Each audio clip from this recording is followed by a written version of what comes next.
Hello guys, welcome back. So నేను నార్సింగ్లో తీసుకున్న కొన్ని ఫ్యాబ్రిక్స్ అయితే మీకు చూపిస్తున్నాను ఇప్పుడు.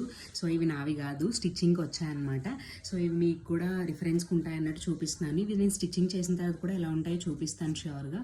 సో ఇది వచ్చేసి 490 రూపీస్ పడిందండి, 2.5 మీటర్స్. ఇది క్లాత్ వచ్చేసి లైట్గా చందేరి, కాటన్ చందేరిలా ఉందన్నమాట, కానీ చాలా బాగుంది. బ్రీతబుల్ క్లాత్ అనమాట. ఇది రా సిల్క్లో వచ్చింది. ఇది మనకి 440 పడింది, 2.5 మీటర్స్ ఫ్యాబ్రిక్. చాలా వర్త్ అండి, ఇది బయట ఇంకా చాలా ఎక్కువ ఉంటుంది ప్రైస్. ఇది వచ్చేసి స్పన్ అండి, 2.5 మీటర్స్ 240 పడింది అనమాట. సో ఇది వచ్చేసి ఇంకా కాటన్ అండి, ఇది 300 పడింది, 2.5 మీటర్స్. అండ్ ఇది కూడా అంతే, ఇది సేమ్ కాటన్ అనమాట, ప్యూర్ కాటన్ వచ్చింది. ఇది 290 రూపీస్ పడింది. చాలా చాలా చాలా వర్త్ అని చెప్పచ్చు. ఈ ఫ్యాబ్రిక్స్ మీకు ఏం నచ్చాయో తప్పకుండా కామెంట్ చేయండి. నేనైతే వీటితో ఏం డిజైన్ చేశానో మీకు అప్కమింగ్ వీడియోస్లో చూపిస్తాను.